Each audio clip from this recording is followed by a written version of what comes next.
जी, इंदौरा के विधायक Maninder Rajan ji, Kangra cooperative bank के चेयरमैन कुलदीप सिंह पठानिया जी, ग्रामीण बैंक के रामचंद्र पठानिया जी, जिला कांग्रेस कमेटी के अध्यक्ष सुमन भारती जी, मार्केटिंग बोर्ड के चेयरमैन अजय शर्मा जी, नरेश शर्मा जी जो पूर्व में अध्यक्ष है, हमारे पूर्व मंत्री ठाकुर रामलाल जी, हमारे राजीव पुष्पिंदर वर्मा जी, हमारे नरेश ठाकुर जी पूर्व में अध्यक्ष रहे, एनएसयूआई के प्रेसिडेंट, सभी साथियों, आप जानते हैं कि आज 3 जगह कार्यक्रम है और 3 जगह जहां कार्यक्रम है मेरे को अभी वहां 12:30 बजे देरा में जाना है। हमीरपुर में काफी अरसे से एक बड़े बस स्टैंड की मांग चल रही थी और मैंने जब मुख्यमंत्री का पद संभाला तो मैंने पूछा कि हमीरपुर जिले की कौन कौन सी समस्याएं हैं। एक विस्तृत योजना उस समय जो के विधायक थे उन सब के साथ मिलकर मैंने बनाई। आर्थिक तंगी थी और आर्थिक तंगी के बावजूद भी हमने हमीरपुर जिले में पैसे की कमी नहीं आने दी। चाहे विधायक हमारे सुजानपुर के थे, चाहे बड़सर के थे, चाहे मेवा के थे, चाहे हमीरपुर के थे, योजनाएं बनी और मैंने कहा कि इस जिला को दूसरे बार सौभाग्य प्राप्त हुआ है कि यहां से कांग्रेस का मुख्यमंत्री बना है। और सब जगह मैं गया और जो हमारे स्रोत थे उस आधार पर मैंने बजट का प्रावधान किया। 15 साल पहले जिस बस स्टैंड की नींव पूर्व मुख्यमंत्री प्रेम कुमार धूमल जी ने रखी थी, भारतीय जनता पार्टी की सरकारें आई लेकिन उनके सपने को कोई पूरा नहीं कर सका। मुझे ये बताते हुए खुशी हो रही है कि जब मैं हमीरपुर में आया तो मैंने कहा कि यहाँ जो भी है पहले उसका टेंडर होना चाहिए और टेंडर के बाद मैं शिलान्यास करने आऊंगा। और आज 55 करोड़ रुपए का ये टेंडर हो चुका है और ये बस स्टैंड 1.5 साल में बनकर तैयार होगा। हमीरपुर क्षेत्र में कितनी भी सड़कें हैं उनको कैसे डबल लेन किया जाए, योजना को आकार दिया गया और उस आधार पर मैंने उनको कार्य शुरू किया। मैं ये बात इसलिए कह रहा हूं, सुजानपुर में टोनी देवी का कॉलेज था, सुजानपुर में सिविल हॉस्पिटल का अपग्रेडेशन करने की बात थी और हमीरपुर की जनता की जो आकांक्षाएं थी उसको पूरा करने का दायित्व मेरे कंधों पर था और वहां के स्थानीय विधायकों पर भी था। मैं उनके बारे में कोई ज्यादा चर्चा नहीं करना चाहता, लेकिन 27 तारीख को जब बजट प्रस्तुत किया जा रहा था, राज्यसभा की वोटिंग थी, रात को हम सारे विधायक इकट्ठे होकर खाना खाया, सुबह का ब्रेकफास्ट किया। मैं कल्पना भी नहीं कर सकता था कि हमीरपुर जिले के 2 विधायक कांग्रेस पार्टी के उम्मीदवार को छोड़कर भारतीय जनता पार्टी के उम्मीदवार को वोट डालेंगे। मैं ये सोच भी नहीं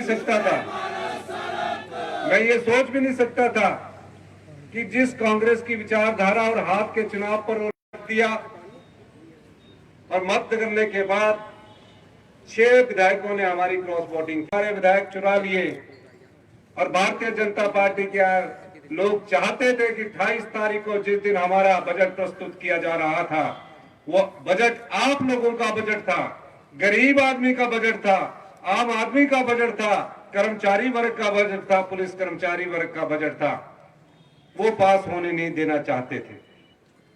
क्योंकि वो बजट दूसरा मेरा आत्मनिर्भर हिमाचल का बजट था जहां सभी का सम्मान किया जाना था।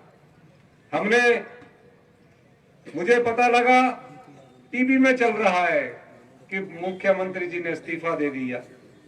मैं परेशान हो गया, मैं अंदर बैठा हुआ बजट की अभी तैयारी कर रहा था, अधिकारी मेरे साथ बैठे थे कि टीवी में एकदम फ्लैश चलने लगा। 1 घंटे तक मैं बजट को ठीक कर रहा था उस बजट में मैंने कहा जो हमारी विधवा बहनें हैं, 1,15,000 के करीब हमारी विधवा बहनें हैं, उन विधवा बहनों के बच्चों की सारी पढ़ाई का खर्च 27 साल की उम्र तक सरकार उठाएगी। ये मैं उसमें स्वीकृति प्रदान करने वाला था। यही नहीं, जिस तरह अनाथ बच्चों की सारी पढ़ाई का खर्च हमारी सरकार ने पिछले बजट में किया था, इस प्रकार हमने अभी इस बजट में हमने विधवा बहनों के लिए खर्च किया। मनरेगा में हमारी बहनें जो मजदूरी करती है, और पुरुष मजदूरी करते हैं, उनको भी हमने 60 रुपए बढ़ाकर ऐतिहासिक फैसला किया। भारतीय जनता पार्टी उस बजट से बुखलाई हुई थी, लेकिन मैं धन्यवाद करना चाहता हूं हमारे सभी विधायकों का, जो इस विपदा के समय कांग्रेस पार्टी के साथ खड़े हुए और सबने एकजुटता से कांग्रेस पार्टी का जो बजट प्रस्तुत किया उसको पास किया। मैं भारतीय जनता पार्टी के नेता जयराम ठाकुर जी को कहना चाहता हूं, सत्ता आती है, सत्ता जाती है, लेकिन लोकतांत्रिक मूल्य जिंदा रहने चाहिए। जब जनता ने 5 साल चुनकर उनको भेजा होता है, 5 साल के अंदर उनको अपना परिणाम दिखाने का मौका पूरा मिलना चाहिए। वो किसी भी प्रकार से राजनीतिक सत्ता हथियाने की कोशिश करें, दावे के साथ कह सकता हूं कि हम 5 साल आपकी सेवा करेंगे, हमको सेवा करने से कोई नहीं रोक सकता। बार बार गारंटियों की बात करते थे। मैंने आर्थिक स्थिति का जायजा लिया। हम आर्थिक बदहाली के दौर से गुजर रहे हैं, लेकिन 14 महीने में मेरी सरकार ने भ्रष्टाचार पर जो लगाम लगाई, उसके कारण हमारा राजस्व बढ़ा। 14 महीने तक हम नीतियां बदलते रहे, कानून बदलते रहे। माइनिंग माफिया के खिलाफ हमने एक आंदोलन छेड़ा। मैं जानता हूं कुछ माइनिंग माफिया हमारे खिलाफ हो गए, धन का प्रयोग करके सत्ता हथियाना चाहते हैं।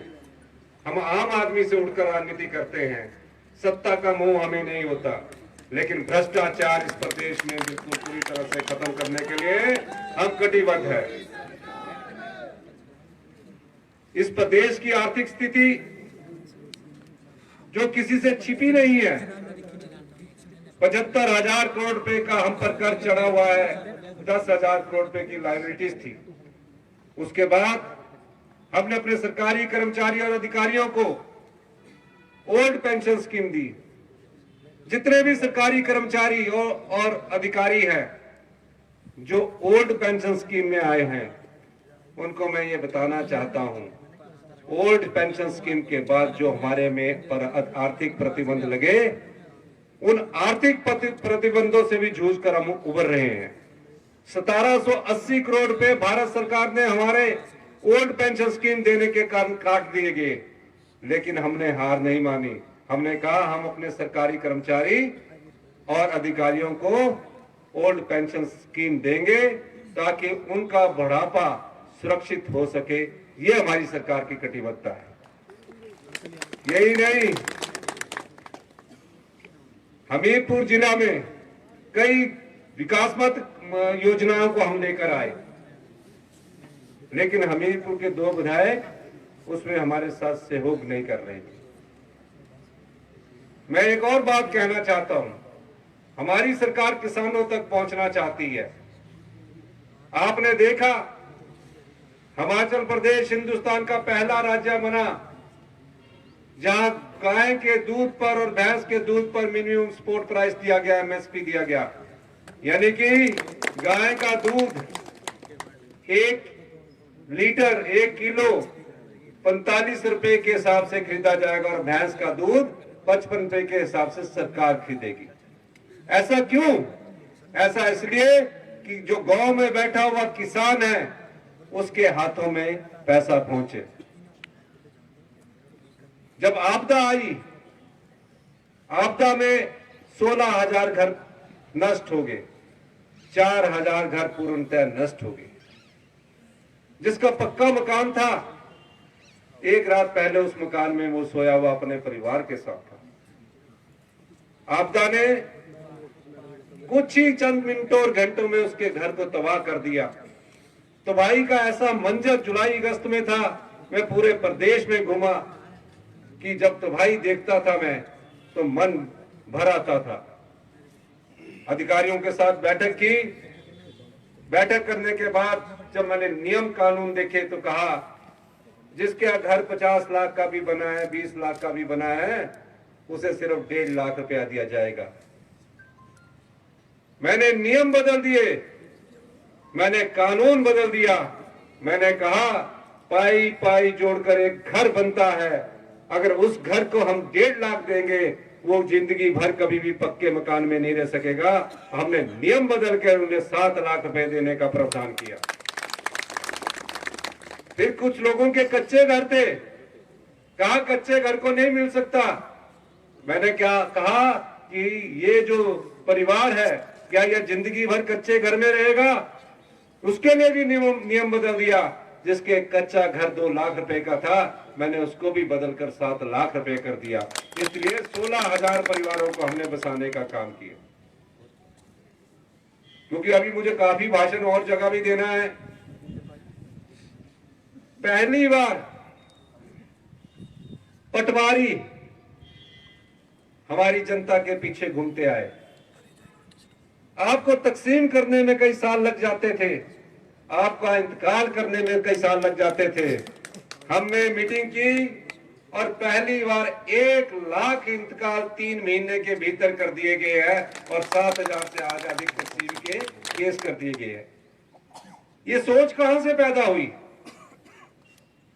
ये योजनाएं कहां से आई? ये योजनाएं हमारे अपने परिवार से आई। हम किसान के बेटे हैं, कर्मचारी के बेटे हैं। मैं देखता हूं मेरी माता सवेरे खेत में जाती है, घूमती है, बार बार हमें भी कहती है कि अब ये जमीनें हैं, इनको आपने संभालना है।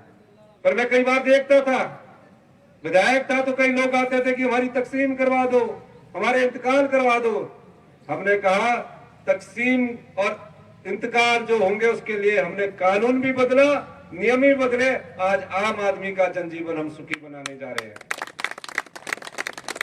कोऑर्डिनेट सिलेक्शन बोर्ड में नौकरियां बेची गई। जो युवा को नौकरी मिलनी चाहिए थी उसके साथ अन्याय किया गया। मेरे समय जब मुझे यह पता लगा, हमने जाल बिछाया और पता लगा कि 5-5 लाख 4-4 लाख में नौकरियां बेची गई। मेरे जिले से था। मैंने कहा कि हम भ्रष्टाचार पर करारा प्रहार करेंगे और मैंने सबऑर्डिनेट सिलेक्शन बोर्ड को भंग किया।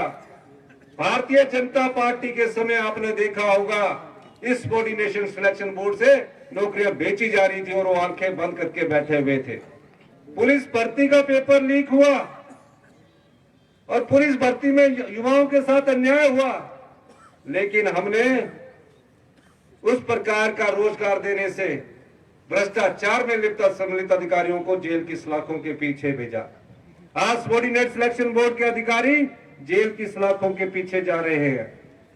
और अभी कुछ दिन पहले सबऑर्डिनेशन राज्य चयन आयोग ने हमारा काम करना शुरू कर दिया है। अब वहां भर्तियां शुरू हो गई हैं। इनके समय कोई रिजल्ट नहीं निकले। हमने 1 वर्ष में 20,000 रोजगार के अवसर पैदा किए। 10,000 आईपीएच में पैरा फीटर्स, इलेक्ट्रीशियन के इंटरव्यू, मल्टीपर्पज वर्कर के इंटरव्यू हो रहे हैं। 2061 फॉरेस्ट में, 1261 पुलिस की भर्ती में, 844 पटवारी में, और कितने रोजगार के अवसर। 6,500 बैच वाइज भर्तियों का नियुक्ति पत्र इस अप्रैल में शुरू होने जा रहा है और उनके टेस्ट भी शुरू होने जा रहे हैं। तो ये हमारी सरकार की कटिबद्धता है। लेकिन भारतीय जनता पार्टी इस सरकार को जिस प्रकार से गिराने का प्रयास कर रही थी, वो नकाब उनका आज आपके सामने है। मैं आपकी लड़ाई लड़ रहा हूं। मैं तो 30 साल संघर्ष करता रहा। 20 वर्ष पहले एमएलए बन गया। मुझे वीरभद्र सिंह जी ने भी पोर्टफोलियो देने की पेशकश की थी, मैंने कभी नहीं लिया, क्योंकि मैं राजनीति में सेवा भाव से आगे आया हूं। और मैं ये बात इसलिए कहना चाहता हूं, ये कुर्सी कोई मेरी नहीं है, मुख्यमंत्री की कुर्सी कोई मेरी नहीं है, इस मुख्यमंत्री की कुर्सी के हर 5 साल बाद आपको परीक्षा देनी पड़ती है। ये आम लोगों की कुर्सी है। मेरे 14 महीने के फैसलों का आकलन कर लीजिए, मेरे 14 महीने के कार्यकाल का आकलन कर लीजिए। उसमें आम जनता की समस्याओं के समाधान निकालने की योजनाओं की नीति नजर आएगी आपको। क्यों? क्योंकि हम आम परिवार से उठकर राजनीति करने आए हैं। आम परिवार का दर्द जानते हैं, किसान का दर्द जानते हैं। इसलिए आज मैं आपसे ये कहने आया हूं, जो लोकतंत्र को कमजोर करते हैं, जो खरीद में अपने आप को बेच देते हैं, आने वाली लोकसभा में आपके पास एक मौका है। आप उस मौका में जनता अगर हमारे साथ खड़ी होगी तो इस भ्रष्ट राजनीति को हम जड़ से उखाड़ फेंकेंगे। आप खड़े होंगे? क्या आप लोग हमारे साथ खड़े होंगे कि नहीं होंगे? दोनों हाथ जरा खड़े करके। मैं वादा करता हूं आपको, धन के बल से कुछ लोगों को तो खरीदा जा सकता है, लेकिन हमारी नैतिकता को कोई नहीं खरीद सकता। हम आम लोगों से उठकर आए हैं, आपकी सेवा के लिए आए हैं, और मैं दावे के साथ कहता हूं कि हम 5 साल अपनी सरकार चलाएंगे। आज वो पिछले 7 दिन से जेल में की तरह बंद बैठे हैं, पंचकुला से आगे नहीं आ पा रहे हैं। अगर वो हमसे अनुरोध करते हैं तो हम उनको वहां से भी लेकर आएंगे। हम उनको कहना चाहते हैं कि आप दबाव में मत रहिए, खुले मन से सोचिए। राजनीति में पद की लालसा इतनी ज्यादा नहीं रखनी चाहिए। पद तो आते जाते रहते हैं, और जो व्यक्ति इंसानियत को जिंदा रखता है, ईमानदारी को जिंदा रखता है, नैतिकता को जिंदा रखता है, वो इतिहास बनाते हैं, वो इतिहास में लिखे जाते हैं। यही मैं कहना चाहता हूँ। मैं हमीरपुर की जनता को ये बस स्टैंड की जो मांग थी वो 1.5 साल में पूरी करने की आपको वचनबद्धता देता हूं। और महिलाओं को एक और मैं खुशखबरी देना चाहता हूं। 18 साल से ऊपर की जितनी हमारी बेटियां हैं, माताएं हैं, बहनें हैं, कल हमारी कैबिनेट होने जा रही है, उसमें हम बजट का भी प्रावधान करेंगे। और 1 अप्रैल 2024 से 18 साल की सभी बेटियों को, महिलाओं को हम पेंशन की इंदिरा गांधी प्यारी बहना सुख सम्मान निधि से सम्मानित करने जा रहे हैं। ये हमारी गारंटी थी जिसको हमने पूरा किया। इन्हीं शब्दों के साथ आपका बहुत बहुत धन्यवाद। जय हिंद, जय भारत।